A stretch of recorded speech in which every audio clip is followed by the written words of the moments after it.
توب دراما تقدم المسلسل الإذاعي الجبابرة مع نخبة متألقة من نجوم التمثيل الصوتي. هندسة صوتية استوديو أون إير. فويس أوفر ياسمين محمد. تصميم بوسترات مصطفى مايو. مساعد مخرج حسنى حسن. مخرج منفذ أحمد نبيل. المسلسل الإذاعي الجبابرة إنتاج توب دراما 2024. تأليف نهى علي. إخراج تامر فؤاد.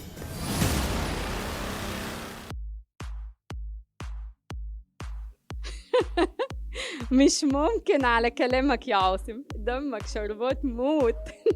جوزك ده مش معقول يا نهال. تحب ألفهولك في ورق سلوفان يا روحي؟ نهى حبيبتي، شكلك اتغير خالص الكام سنة اللي فاتوا، حساكي كبرتي 10 سنين قدام. وانتي كمان مش عايزة اقولك التجاعيد مالت وشك اياه، ولا المكياج اللي بالكيلو. ده مخلي شكلك ولا البلياتشو. اوعي تكوني زعلتي، انا بهزر، انتي حبيبتي من زمان. أزعل؟ مفيش وقت للزعل يا روحي. عن إذنك أشوف ضيوفي. عاصم، ما تيجي أعرفك على أدهم بيه الملكي. وماله يا سمر؟ يلا بينا. لا مؤاخذة يا نهال يا أختي. حقيقي مبسوط انك جيتي يا مجيدة، بقالنا سنين ما تقابلناش. السنين التقيلة بتعدي كأنها عمر بحاله يا أخويا. فعلا، بس على الناس الأغبياء اللي مش عاوزين يخلوا دماغتهم تفهم وتستوعب يا مجيدة. كله هيستوعب ويفهم قريب يا رفعت يا أخويا. الله، ده عاصم عمال يضحك قوي مع سمر بنتي، شكلهم أصحاب. إيه ده رفعت؟ مش اللي جاية دي شكرية أخت درية طليقتك السابقة، داخلة الحفلة ومعاها يظهر ابنها الوحيد رفيق؟ خسارة طلقتها. عشان الحقارة. قصري في ليلتك يا مجيدة يا أختي أحسن لك. ها؟ عن إذنكم، أنا قايم أشوف معالي الوزير. علميت وانيها، امسكي نفسك، مش كده. شايفين الزبالة بتعمل إيه معاه؟ حاضر يا عاصم. زبالة؟ اتكلم زبالة يا نهال، هو عاصم ده حاجة نظيفة؟ الله يكون في عونك. نهى خلاص سكت. ايه ده؟ نصر جاي علينا هو معاه واحد، مين ده؟ نهى حبيبتي، عاوزك بعد إذنكم يا بنات. خير يا نصر؟ أحب أعرفك بأدهم بيه، رجل أعمال مصري كندي الجنسية. ودي أدهم بيه غنية عن التعريف يا نصر بيه، أشهر من نار على العلم، نهى هانم العباسي الملقبة بالمرأة الحديدية.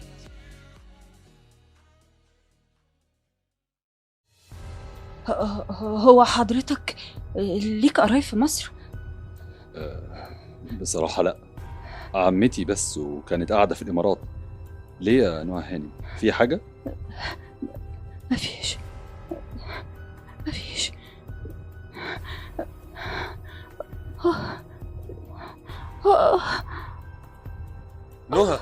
نهى مالك؟ الحقيني يا نيرة، نهال، نهى أغمى عليها.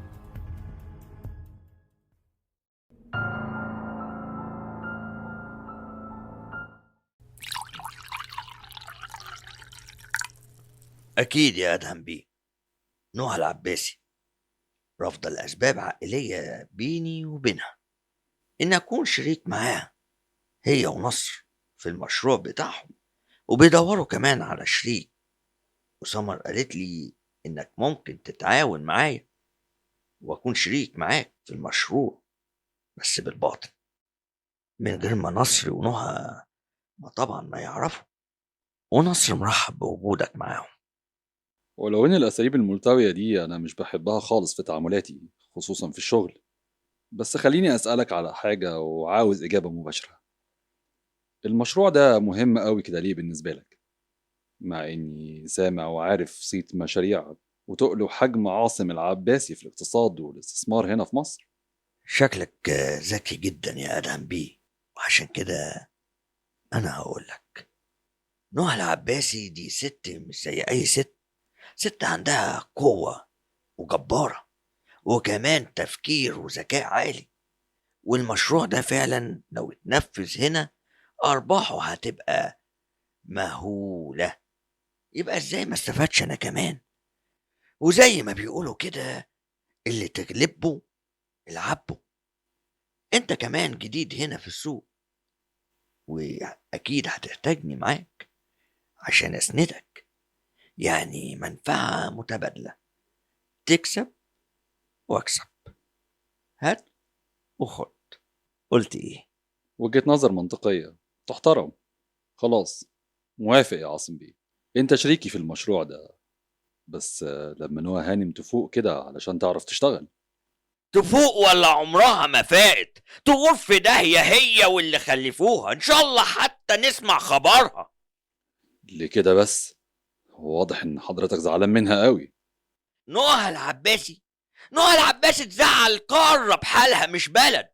دي ست قوية وعينيها بيضحة، عندها استعداد تمرمط أجدعها راجل وأجدعها شنب وأجدعها عيلة. دي تمسح بكرامته الأرض كمان. انت كده هتخوفني منها يا عاصم بيه. لا، انت كبير يا ادهم باشا. في صحتك.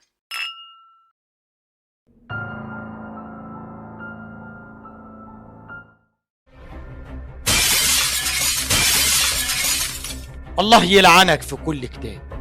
وانا بقول لنفسي ده جاي يطمن على اخته او حتى يطمن علينا. اتاريك جاي عشان الفلوس. اهدى بس يا شوكت، مش كده. اهدى ايه؟ دايرين نلم في فضايحه ومصايبه اللي ما بتخلص. انا دور ورفعت دور ونصر دور. عايز تودينا على فين تاني يا نادي؟ هو حصل ايه لكل ده؟ عشان بقول محتاج فلوس؟ امال اطلب من مين؟ هو انتوا فقراء؟ انت طول عمرك بتكرهني معرفش ليه، ومحسسني ان اقل من اخواتي، ومع ذلك مش فارق معايا. انت حر في حبك ولا كرهك بقى، بس انا عاوز حق منك زيهم، وهاخده بالذوق او بالعافيه. مش كده الكلام يا نادر، عيب. هو ده يعرف العيب ولا الادب؟ ده زرع شيطاني ملوش جدر الا حرام. مفيش فلوس واخبط دماغك في ادخن حيط. روح لعمك رفعت وقول مسخن بين ستة الا سيدي. انتم الاتنين عينة واحدة، طينة مليانة قرف وهم وجراثيم. نادر مش كده. انت مش هتشوفيني تاني، وهنسى اني من عيلة الزفت، عيلة العباسي. نادر استنى يا حبيبي، عاجبك كده يا شوكت؟ هو مش ده ابنك زي نصر؟ هو يجي ايه جنب نصر يا شيخة بلا قرف؟ انا عايز اطمن على نهى. نيرة معاها في اوضتها ولسه مديها الدواء، مش عارفة ايه اللي حاصل، بس ده لينا يا رب.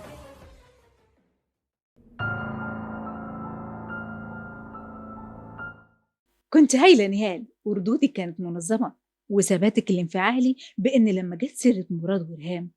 نيرة، انت خفتي منه؟ الحمد لله والشكر لله، الفضل كله يرجع لربنا في الأول وفي الآخر، ثم أنت يا خالته. هو اللي أقولك يا دكتور شكرية، اكستراordinaire، دي حاجة فوق الخيال. أنت أجمد دكتورة نفسية أنا شفتها والله، وسندتك ليا كان ليها أثر كبير قوي جوايا. وما أقدرش أنسى كمان رفيق، كان دعم كبير قوي ليا في الفترة الأخيرة. إيه ده؟ مين اللي بيجيب في سيرتي؟ أنا، عندك مانع؟ بالعكس، يا ريت سيرتي تفضل تتقال كده كل شوية، بس ده لو لسان نيرة العباسي بس هو اللي بيتكلم ويقولها. المهم، موافقة أعزمك على الغدا بقى بره بمناسبة رجوعك لشغلك، ولا هتعملي فيها مشورة وكده؟ كالي سوربريز. مفاجأة غير متوقعة. أفكر. بيان سور، طبعا موافقة. خلي بالك منها يا رفيق. إيه يا ماما الكلام ده؟ حاضر، هبقى أمسك إيديها وإحنا بنعدي الشارع.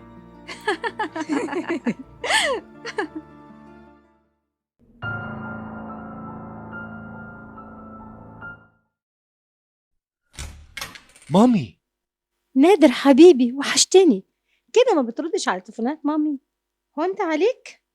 يعني انت عاجبك من تصرفات جوزك؟ يخلي نصر يحرمني من فلوسي؟ يرضيكي كده يا مامي؟ لا يا روحي يا حبيب مامي، طبعا ما ينفعش يحرمك من فلوسك، خد شيك اهو واصرف وانبسط، اما نصر ده ان الاوان انه يلزم حده. اه يا مامي، نصر بقى خطر جدا على العيلة، كل حاجة عنده واحنا ما نعرفش حاجة، وبابي مملكه كل حاجة.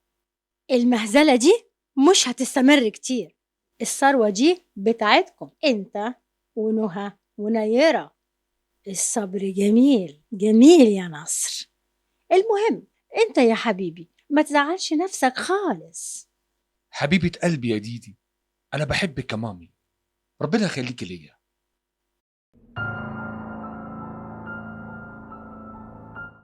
نهى، ايه كمية السجاير دي كلها؟ مالك؟ تحبي نأجل الاجتماع اللي بيننا وبين آدم الملكي؟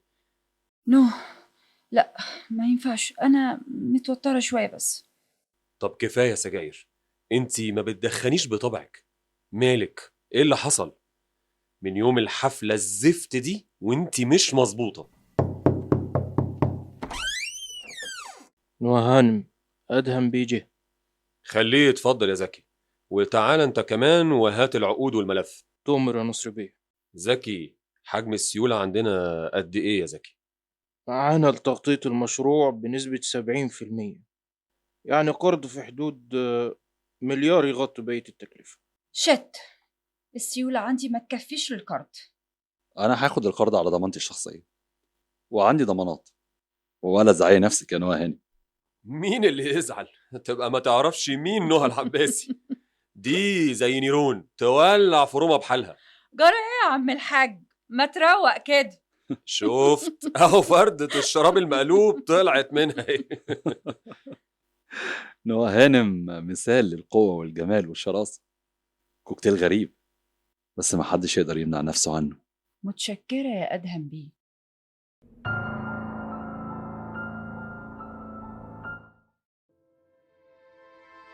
مين قال الكلام ده؟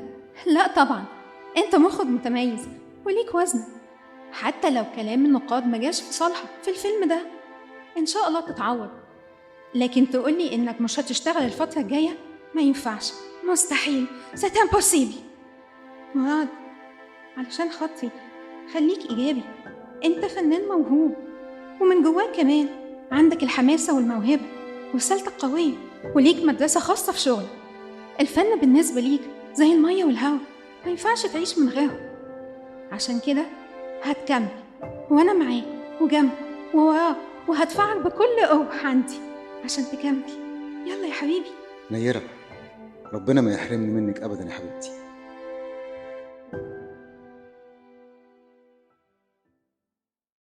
انت نعمة غالية قوي في حياتي، ضيعتها من ايدي بغبائي وغروري. كل ده عشان ايه وعشان مين؟ ريهام بهجت اللي عملت لك البحر طحينة، وهي ولا تعرف حاجة، إنسانة متسلطة ومادية ما عندهاش روح الفن، لا واخدها كده بالدراع. وانت كنت عايز تعمل من الفسيخ شربات. طب تيجي ازاي دي؟ حسبتها غلط يا مراد، غلط، ولازم تصلح غلطتك قبل فوات الأوان. روح وصالح نيرة، نيرة لسه بتحبك أكيد وهتسامحك. نيرة قلبها كبير، روح ليها وقول لها حقك عليا يا حبيبتي وهتشوف.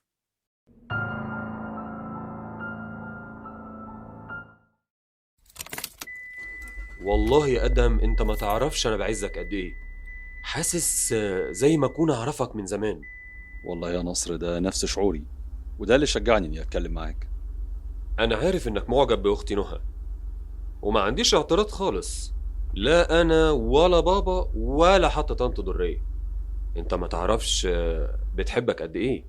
ايوه طبعا عارف. المشكلة مش فينا، المشكلة في نهى ذاتها.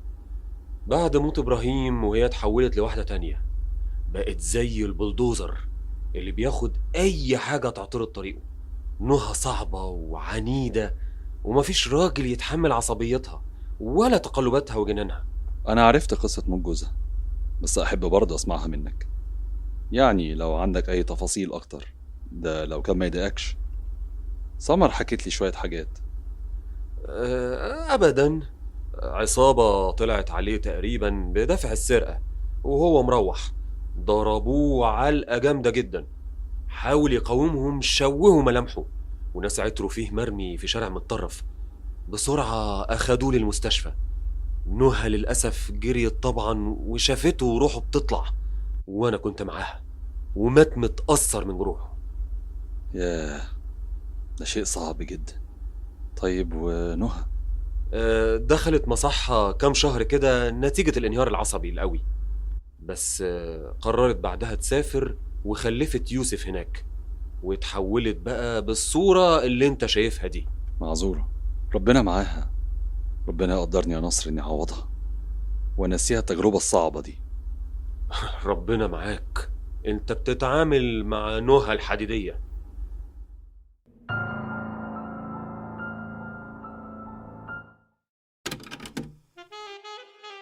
يا قمر الدلع. سمر بقولك ايه، انت جامدة بالقوي. وانت واقع لشوشتك. هي نهال بتعمل ايه؟ ايه، سيبك بقى منها بقى، دي حاجة نيلة خالص. خلينا في ليلتنا احنا، وبزيادة يا روحي الحلم يحلو. الليلة لسه هتبدأ مين اللي صورك كده في الفيديو الجميل ده؟ أنا كنت شاكة يا عاصم إنك خاين. شاكة إيه؟ أنا متأكدة. طب أعمل إيه؟ أهد الدنيا فوق دماغك وأخد ولادي وأمشي؟ هتروحي فين يا نهال؟ عند العقربة درية تتحكم فيكي؟ تسيبي كل الفلوس دي لواحدة زي سمر؟ لأ، مش هيحصل. اللي عند عاصم ده بتاعي أنا وبتاع ولادي، وعشانهم ممكن أتحول لشيطان. هنتقم منك يا عاصم، بس بطريقتي. حاضر حاضر يا عاصم، حاضر يا عاصم يا عباسي.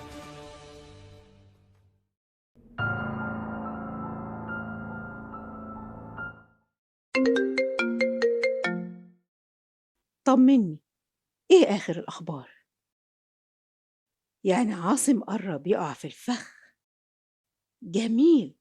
طب ونهى؟ اسمعني كويس، ده اتفاق بينا ولازم يتنفذ. واللي نسيت انا عملت عشانك ايه؟ خلاص، بعد حفلة عيد ميلاد نورة احنا لينا قاعدة مع بعض. اوكي، مع السلامة. هانت يا عبد الخالق، قريب قوي هترتاح في تربتك انت وميادة. ميادة، يا بنتي، حروق قلبي عليكي يا بنتي.